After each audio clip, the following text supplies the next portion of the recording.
Und Adrift scheint mir ein bisschen das Meer dieser Hoffnungslosigkeit zu sein.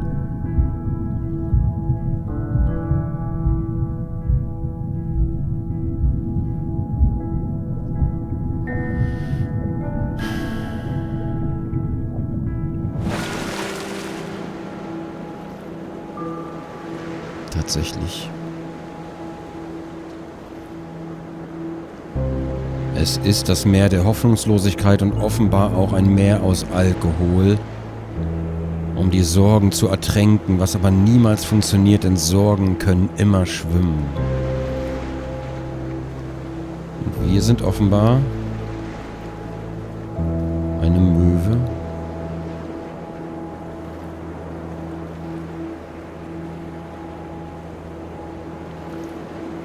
Und das Leben ist zerbrochen.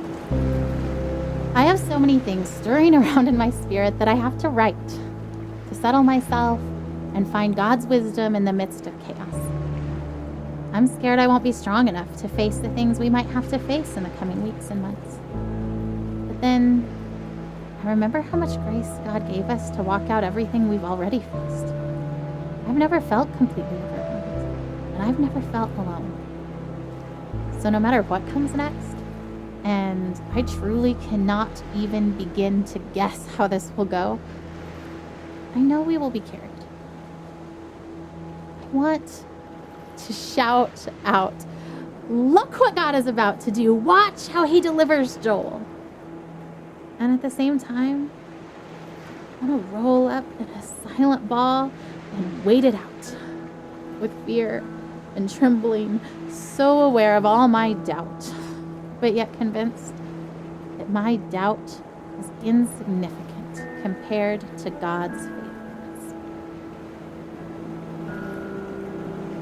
Und wenn man selber keine Antworten mehr hat, dann flüchtet man sich in die eine Antwort, die immer so einfach ist. Die eine Antwort, die einem immer irgendwie auf ominöse Weise auf irgendwas antwortet. Und manchmal braucht man diese Antwort vielleicht auch im Leben. Manchmal braucht man in den Stunden der Verzweiflung einfach die eine Antwort, die man auf alles immer geben kann. Gott hat es gewollt. Guys, are you ready for bed? Joel, lay down. Okay. Should we do a song? Sure. Okay, big boys, why don't you come in here and we'll sing the littles a lullaby. I'm tired. I know, it's bedtime. Ugh, okay. Elijah, lay down. Babe, did you even check in his mouth? Joel, no. Joel has chicken stuffed in his cheeks from dinner. Get it out, that is so disgusting. Been in there for the last 2 hours. Okay, hold on, I'm trying. Joel, ouch! Stop! Did he just bite you? Yeah, I think he like just put too much in his mouth so he can't swallow. He was just saving it for later, babe. Like he needed a midnight snack. Hey, the little chipmunk. Also Joel hat noch Hühnchen vom Essen in der Backe, was er sich vielleicht für später noch gespart hat. Okay. A big version of a little chipmunk. Do you guys remember when he couldn't even eat any solids and because he couldn't swallow? Do you remember that from the surgery? How it hurt his ability to swallow, so we had to give him bottles? Yeah, I remember one time we had pizza, so he chewed it all up and then spat it out everywhere.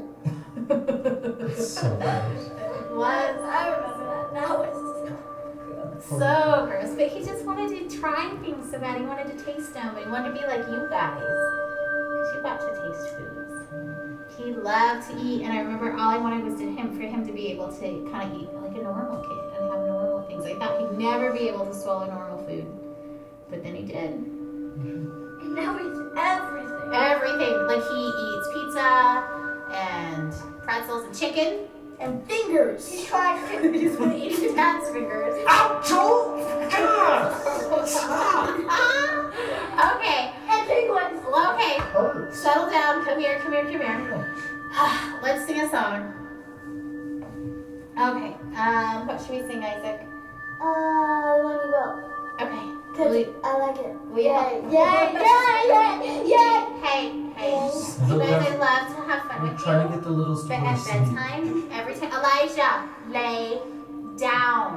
When you guys get real silly, then they try to get silly too. So instead, will we be calm and will you kind of just help me sing to them?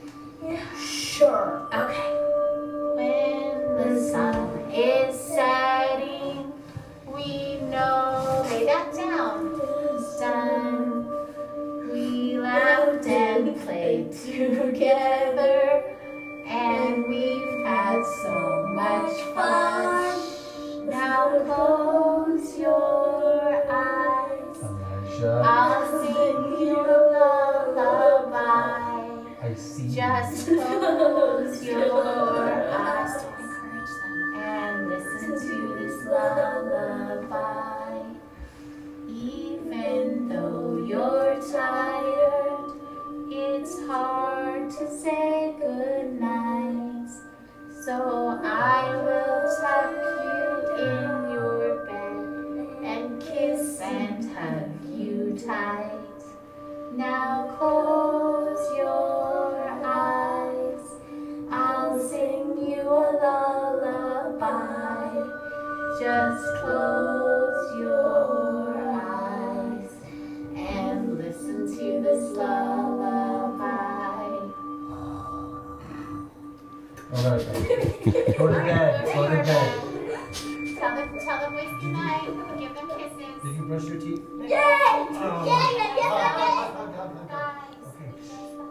Das war wohl ein Abendbrot bei der Familie. Wahrscheinlich noch von einem Video, was sie aufgenommen haben. So, aber wo können wir jetzt rüber? Hier waren wir schon. Da hinten hin.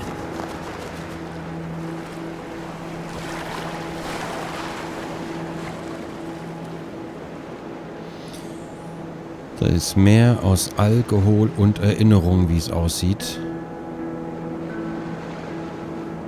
We've been through so much already.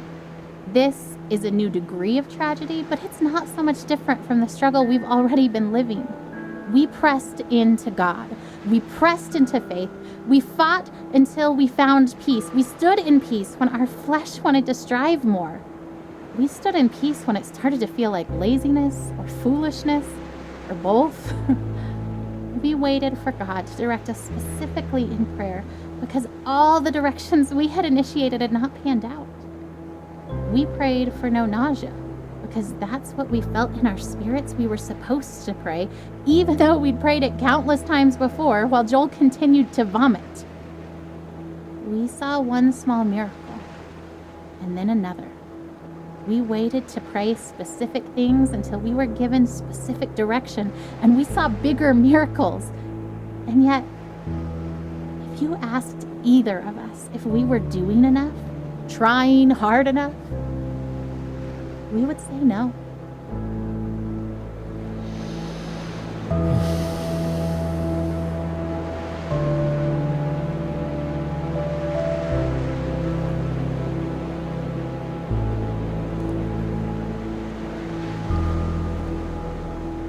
Dear Eli, I feel nothing but pride for the way you battled cancer. I remember the way you learned to ride your tricycle down the hospital hallway instead of down the sidewalk like other 3-year-olds. It was hard for me to pray to God, "Thy will be done," when I really just wanted so desperately for Him to heal you. In the 4.5 years that you dealt with harsh treatments, only once did you ask why God let you get cancer. I hope He has been able to explain the why to you, as I have always believed that He knew how strong you were and wanted to use you in your situation to positively impact so many lives. I remember how you never let me go to bed without telling me that you loved me and how those were your very last words to me. You taught me what was truly important in life, son. Still now, years after you left Earth, people are impacted by your life and the lessons you taught us. Thousands of people from around the world read your blog and still feel such a strong connection to you, even though they never met you in person. Das heißt, wir haben auch hier wieder im Meer ganz viele Erinnerungen von vielen verschiedenen Leuten, deswegen auch die verschiedenfarbigen Flaschen überall. Kann ich da nochmal zurück, bitte?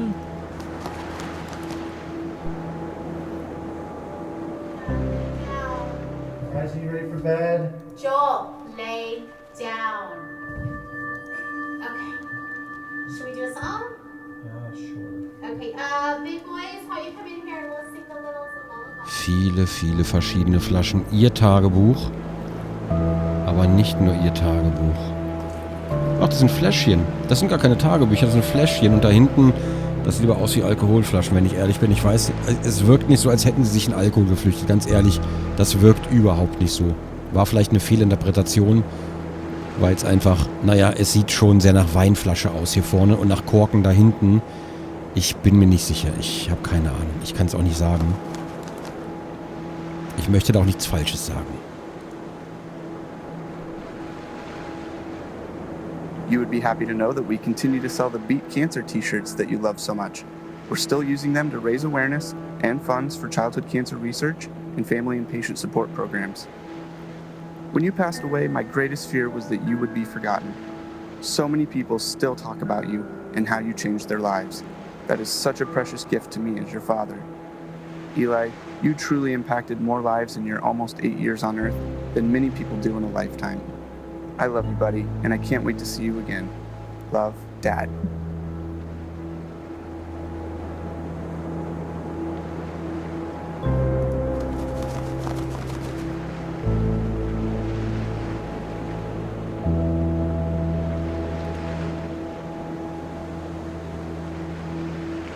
As this long day draws to a close, I am tired, but not sleepy.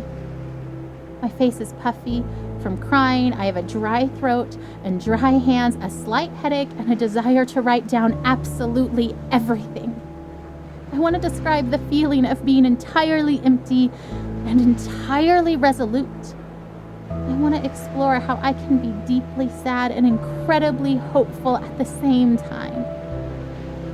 I want to talk about holding Joel's hand, walking down the hall wanting to soak in the moment, to memorize the feeling of having his hand and mine, to let it matter. And then hating that my thoughts swing to, because what if I can't hold his hand one day?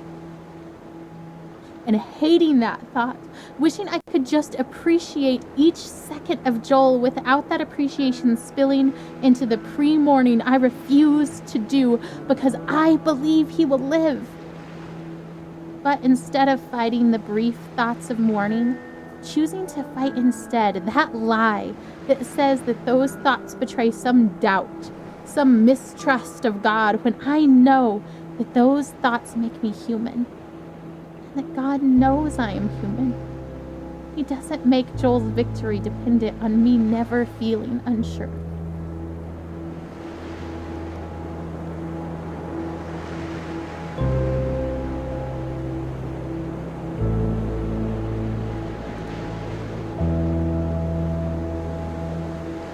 I had been in this room with my father before, during the brief window where he wasn't dying but was instead getting better. That wasn't the man I saw this time.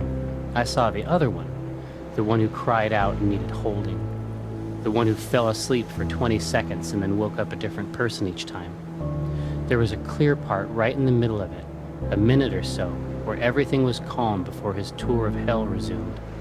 That was goodbye, even if no one said it. I don't think I will ever get better after having seen that. I think this is the kind of knowing that stays with you.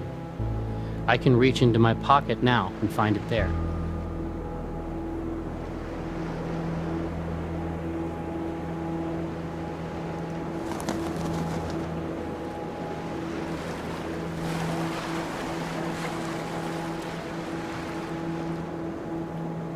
I am at Seattle Children's Hospital, and nobody wants to be here. Even as an internationally recognized temple of healing, every inch of it is terror. Every cubic inch of every room that is not occupied by terrified children and terrified parents is filled to its capacity with a terror wholly unique to that family, which no other person has any power to comprehend. There is art on the walls and rooms which is designed to evoke a jungle of some kind, and I resent it. Every giraffe is my sworn enemy.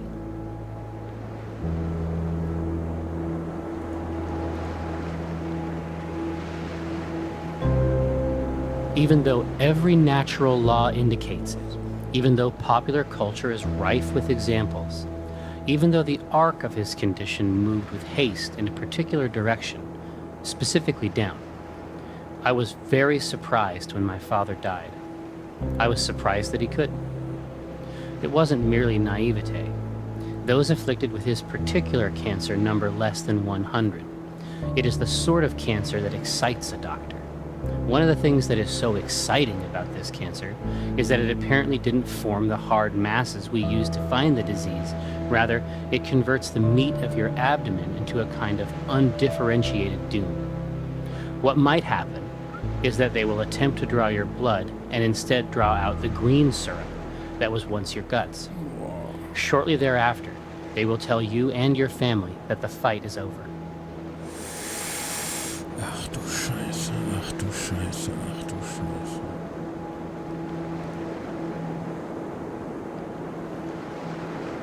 The ravenous reverie of waking is but a distant memory. Or was it a dream? I can't remember the last time I woke up hungry. Not so long ago, carefree, welcoming the challenge of yoga on paddleboards, springing through the rain and over puddles at the reservoir track.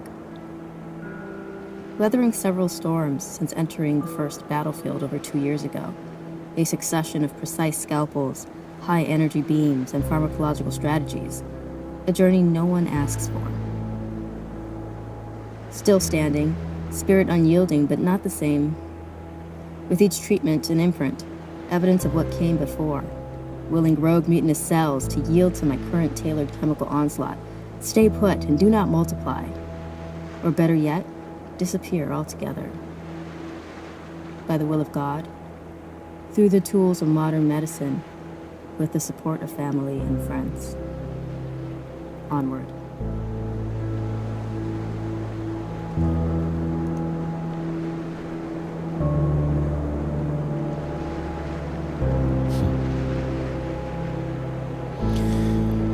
Noch ein gemaltes Bild dabei, der Sturm, den es zu überleben gilt, und ich glaube, inmitten von dem sind wir hier auch noch. Ich weiß noch nicht genau, wie es hier weitergeht. Sind da unten noch Flaschen? Jetzt sind die Fläschchen von Anfang, ne?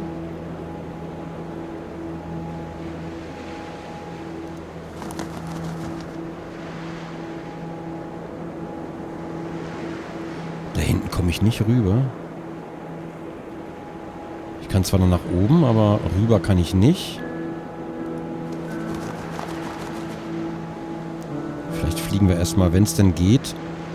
Ich fliege mal dahin, versuche mal da oben wieder zur Wohnung zu kommen. Zum Schlafzimmer, wie es aussieht. Alles auseinandergerissen. Und ich vermute, wir hören hier wieder was. So, how long will we be in California? I don't actually know. That's kind of why we're packing up everything, is because if the trial works really well, then maybe we'll stay in California for a really long time. Like, as long as it keeps helping Joel, then we want to stay and do the best we can for him and stay there where he's getting help. But if the medicine starts to not work, as soon as it's not helping him, I promise we'll come back home. Are we going to Disneyland? Yeah, of course. What do you think, Caleb? You okay with leaving for so long? I'm kind of excited, but I'm kind of not. I mean, I think it'll be fun, but I just don't like missing school. Oh, yeah. You're the only 8-year-old to ever. That's amazing. I hate to miss school, huh? But, like, why? Well, I just hate having all that homework that I have to do. Oh, you hate catching up from missing school. Your teachers are going to send me homework, and we'll just try to do a little bit of it every day, so it won't be that bad, but there'll still be fun stuff we can How do. many kids get to go on an adventure to California in the middle of the school year? I'd say that's pretty cool. And we're going to be staying in the middle of San Francisco, near Golden Gate Park, and there's a museum, and there's a botanic garden, and there's the Golden Gate Bridge, and water, and a prison. And I promise not to leave you in the prison. Alcatraz. Hopefully we can get out of that. That'd be cool. Anyway, so we're gonna have lots of fun, and we're gonna spend lots of time as a family together. And Die wollen also als Familie noch nach San Francisco, wollen unter anderem auch Alcatraz besuchen und so weiter. Man versteht leider wegen der Musik nicht alles. Dieser eine Ton ist ja sehr penetrant auf dem Kopfhörer. Deswegen musste ich auch leider ein bisschen verfrühter weg. Weil ich einfach nur noch sehr wenig verstanden habe.